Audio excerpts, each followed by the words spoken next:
ஒரு குட்டி ரிவர் பக்கத்துல ஒரு அழகான மயில் பாறை மேல நின்று ரிவர்ல இருக்கிற அதோட ரெஃப்ளெக்ஷனை பார்த்து ரசிச்சுட்டு இருந்துச்சான். அப்போ பக்கத்துல ஒரு கொக்கு வந்து உட்காந்துச்சான். அதை பார்த்து மயில் இலக்காரமா சிரிச்சுக்கிட்டே, உனக்குலாம் என் பக்கத்துல உட்காரவே தகுதி இல்லை, என்ன பார், நான் எவ்வளோ அழகா இருக்கேன், ஆனா நீ இப்படி இருக்க, உன்னால என்ன மாதிரி தோகையை விரிச்சு ஆட முடியுமா, உனக்கு என்ன மாதிரி அழகான தோகை இருக்கா உனக்குலான்னு சொல்லி கேலி பண்ணி சிரிச்சுதான். அப்போ கொக்கு காமா, நீ என்னதான் எவ்வளோ அழகா இருந்தாலும் என் அளவுக்கு உன்னால பறக்க முடியுமான்னு சொல்லி கேட்டுச்சான். உடனே அந்த மயில் வா பறந்து பார்ப்போன்னு சொல்லி பறக்க ஆரம்பிச்சுது. பட் கொக்கு அளவுக்கு மயில் பறக்கவே முடியல.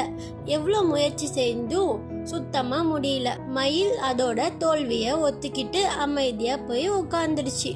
இதுல இருந்து என்ன தெரிய வருதுன்னா, ஒருத்தவங்களோட வெளி தோற்றத்தை பார்த்து குறைவா மதிப்பிடவே கூடாது. புரிஞ்சுக்கோ, பொழிச்சுக்கோ.